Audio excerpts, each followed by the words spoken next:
What's up, everybody? Good morning. A beautiful day here. A little rain outside. It was in the 90s yesterday. Now it's the low 80s. Perfect weather for summertime. Not as humid, so really enjoying the weather. I just want to take a chance to update you guys on a few things that are happening in my world as a small equipment dealer. And the biggest thing today is the price increase goes in effect for Stihl products. If you haven't noticed already, if you go to Stihl's website, you can take a look at any of the products that you guys currently love and use and notice that a lot of those products went up about 7% overnight. Not everything went up, and some stuff went up a little more, some stuff went up a little less, but the general average that I'm seeing is about that 7% range for most products. Not only is that going to be units, it's going to be accessories like gloves, chains, bars, Tourmaline, and lots of other products as well. So I was on Stihl's website this morning comparing old MSRP to new MSRP, and here's a few of the things that stood out to me. So if you like chainsaws, here's a rundown of a lot of the common chainsaws that people are using. The MS-162 saw, which is basically the entry-level saw that replaced the 170, that went up 20 bucks. The 212, which replaced the 211 saw, $30 increase. The 250, which has been around for a long time, great mid-range saw, that went up 30 bucks. 271 Farm Boss, 30 bucks. 291, 311, and 391, all farm and ranch saws, those all went up 50 bucks a piece as well. So on the Pro Series side of things, 261 saw, tried and true, awesome saw, I love it, 50 bucks. 362 saw, 70 bucks. 400 saw, 80 bucks. 462 saw, 100 bucks. 500 I saw, 120 bucks. 661, 120 bucks, and the 881, 170 bucks. So again, like I said, if you do the math, if you look at their website, all this information's out there, you're going to be about a 7% increase on most of the stuff, give or take a little. 194 top handle saw, 40 bucks. 201 top handle saw, 60 bucks. Obviously the price variation depends on the bar and chain setups that you get on this stuff. So there is going to be some difference, but the general price increase are going to be what I read you off there. And then I was scrolling through some of the other stuff that went up. If you look at the TS 500i concrete saw, that went up $180. And they have an RZA 478 or 748 mower. That mower went up $5,360. I think I did the math on that. It was like 24% price increase. That's pretty crazy.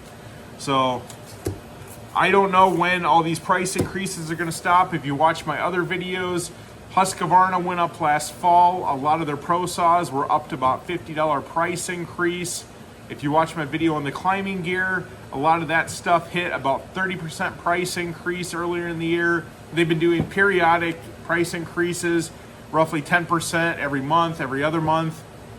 So a lot of this stuff is just getting outrageous. It's getting outrageous for you guys as an end user. It's getting outrageous for me as a retailer because I don't make any more profit off of it, except my overhead goes up because I have to pay more money to keep more stuff on the shelf just to make sure that the manufacturers get more of their money. As for a small business owner, the math does not add up. You can't continue to raise prices and not increase margins. So if you look at all of these products across the board from all these different vendors that are going up, there is no way that small businesses are going to be able to stay in business without increasing their profit margin. Any of you guys that know anything about business know that right off the bat, credit card fees are going to eat up probably 3.5% of your sale. So that is not 3.5% on your profit margin, that is 3.5% on the total sale. Total sale would be what you pay to the vendor, total sale would be the sales tax that's on there. You have to pay those processing fees on the total transaction sale. Taking credit cards is a convenience for the consumer. It is not a convenience for the business. What is more convenient is if somebody hands you $100 bills and you don't have to pay a processing fee. That usually does not happen. Most people run their cards. So the only way to make up for that is passing those costs along to you, the consumer. So a lot of small businesses are now putting in credit card processing fees above and beyond what the manufacturer's suggested retail price is. That goes across the board to anything we sell in our stores. I'm curious to see what you guys have to say about price increases on all this power equipment that's going up. It's going up across the board. Everybody's raising their prices. It's getting uncontrollably high. And just like during COVID, when everybody was justifying the price increases, saying supply chain issues, when those supply chain issues got fixed, did prices ever return? No, they didn't. The manufacturers kept the additional profit. It was not passed along to the consumer or the retailer. At the end of the day, the way things are going, it's probably going to make more sense for you as the consumer to continue to fix your older products. The price for parts is well going to be under what the cost of a new machine is going to be. And if you're mechanically inclined, even better, you can fix your equipment without having to pay the labor.